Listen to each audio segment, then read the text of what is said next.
Assalamualaikum warahmatullahi wabarakatuh.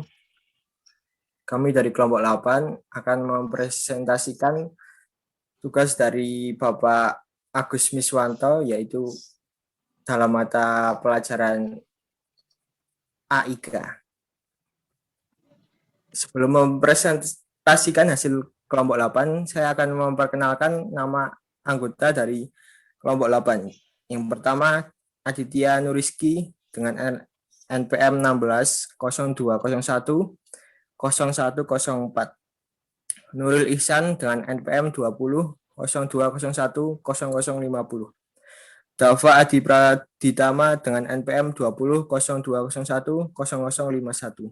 Fandi Fajar Irawan dengan NPM 20 0201 0053. Lailatul Fitri dengan NPM 20 0201 0054.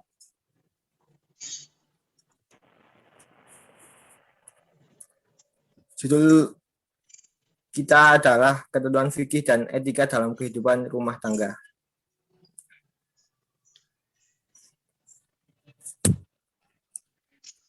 Keluarga yaitu suatu lembaga yang posisinya sangat penting dan juga unit masyarakat terkecil di dalam kehidupan manusia yang terbentuk melalui pernikahan.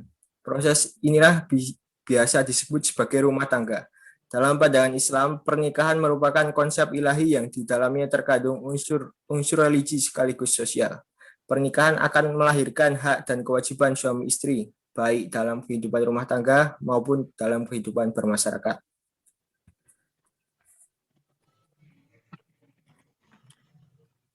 Rumah tangga merupakan pondasi kehidupan dalam masyarakat. Rumah tangga yang baik akan bisa memberikan kontribusi yang positif baik lingkungan.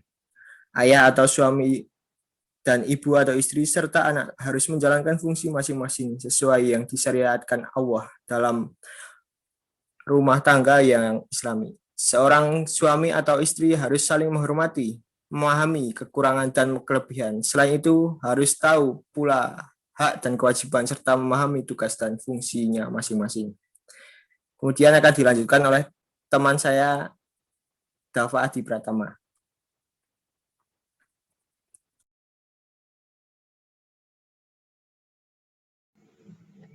Kewajiban suami. 1. Mahar. Seorang laki-laki diperbolehkan menikahi perempuan dengan sesuatu yang wajib diberikan kepadanya, yakni mahar yang telah ditentukan dan disebutkan jumlahnya. Dan pada saat penyerahan mahar harus pula disertai dengan kerelaan hati sang calon suami.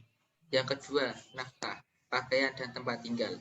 Nafkah berasal dari bahasa Arab an-nafaqah yang artinya pengeluaran, yaitu pengeluaran yang biasanya dipergunakan oleh seseorang untuk sesuatu yang baik atau dibelanjakan untuk orang-orang yang menjadi tanggung jawabnya. Ayah si anak diwajibkan memberi nafkah dan pakaian untuk ibu dari anaknya dengan cara yang ma'ruf atau menurut kebiasaan yang telah berlaku di masyarakat tanpa berlebih-lebihan, disesuaikan juga dengan kemampuan finansial ayahnya. Adapun menyediakan tempat tinggal yang layak adalah juga kewajiban seorang suami terhadap istrinya. Yang ketiga, menggauli istri secara baik. Suami diharapkan agar berbicara dengan baik terhadap para istri dan bersikap dengan baik dalam perbuatan dan penampilan. Sebagaimana suami juga menyukai hal tersebut dari istrinya, maka hendaklah suami melakukan hal yang sama. Selalu bergembira bermain dengan keluarga, bermuka manis, bersikap lemah lembut, memberi kelapangan dalam hal nafkah dan bersenda gurau bersama istri-istrinya. Yang keempat, menjaga istri dari dosa.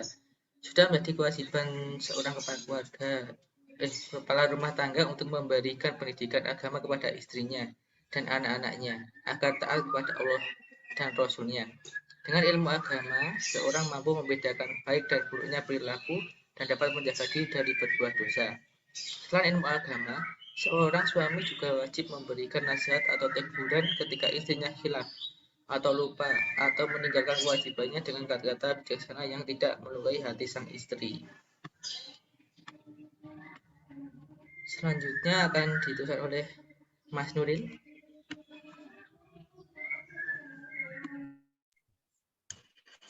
Untuk selanjutnya yaitu untuk kewajiban suami, yaitu memberikan cinta dan kasih sayang kepada istri.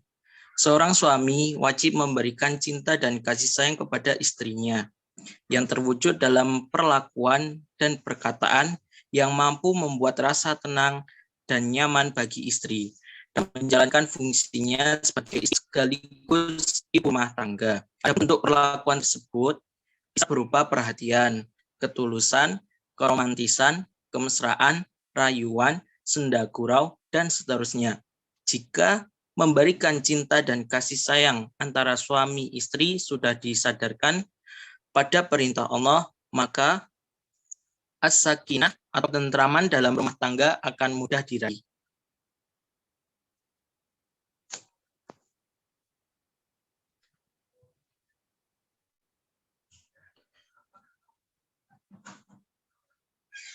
Untuk selanjutnya akan dilanjutkan oleh Mbak Lailatul.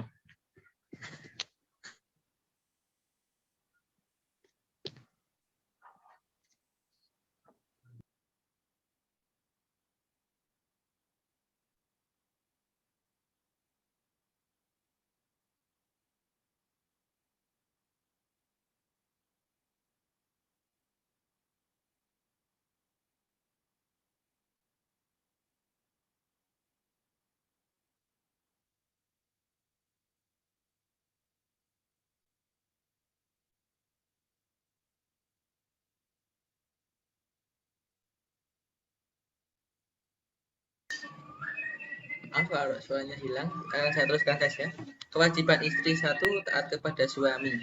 Kaum laki-laki merupakan pemimpin bagi kaum wanita. Artinya dalam rumah tangga, seorang suami adalah kepala rumah tangga yang harus didengar dan ditaati perintahnya. Oleh karena itu, sudah seharusnya seorang istri mentaati suaminya. Jika memerintahkannya dalam hal kebaikan, wanita soleh itu salah satu tandanya adalah taat kepada suami selama perintah tidak menyelisih Allah dan Rasulnya. Yang kedua, mengikuti tempat tinggal suami. Setelah menikah, biasanya yang jadi permasalahan suami istri adalah tempat tinggal. Karena kebiasaan orang Indonesia pada masa-masa awal menikah, suami istri masih ikut di rumah orang tua, salah satu pasangan, lalu kemudian mencari tempat tinggal sendiri. Dalam hal ini, seorang istri harus mengikuti di mana suami bertempat tinggal, entah itu di rumah orang tuanya atau di tempat kerjanya. Kemudian akan dilanjutkan oleh Mas Adib.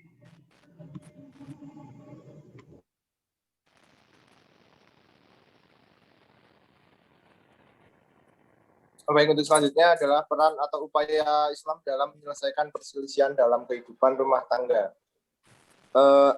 Jika terjadi perselisihan dalam rumah tangga, maka kita harus ada upaya islah atau mendamaikan.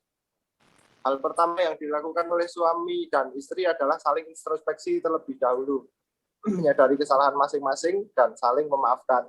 Juga memohon kepada Allah Subhanahu wa taala agar disatukan hati, dimudahkan urusan dalam ketaatan kepadanya, dan diberikan kedamaian dalam rumah tangganya. Jika cara tersebut gagal, maka harus ada juru damai dari pihak keluarga suami maupun istri untuk mendamaikan keduanya.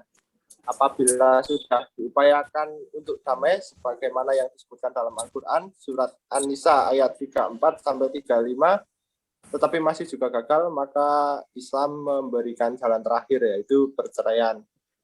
Yang kedua, peran upaya Islam dalam menyelesaikan perselisihan rumah tangga adalah apabila suami marah sementara istri ikut emosi, hendaklah keduanya berlindung kepada Allah, berwudu dan sholat 2 rakaat. Apabila keduanya sedang berdiri, hendaklah duduk. Apabila keduanya sedang duduk, hendaklah berbaring. Atau juga hendaklah salah seorang dari kedua mencium, merangkul, dan menyatakan alasan kepada yang lainnya. Apabila salah seorang berbuat salah, hendaknya yang lainnya segera memaafkan karena mengharapkan wajah Allah semata. Berdamai adalah lebih baik, sebagaimana yang difirmankan oleh Allah Ta'ala, berdamai lebih baik dari keduanya daripada berpisah dan bercerai. Berdamai lebih baik bagi anak daripada mereka terbengkalai atau tidak terurus. Berdamai lebih baik daripada bercerai. Perceraian adalah rayuan iblis. Baik, bisa dilanjutkan lagi. Ya, sekian dari presentasi dari kelompok 8. Wassalamualaikum warahmatullahi wabarakatuh.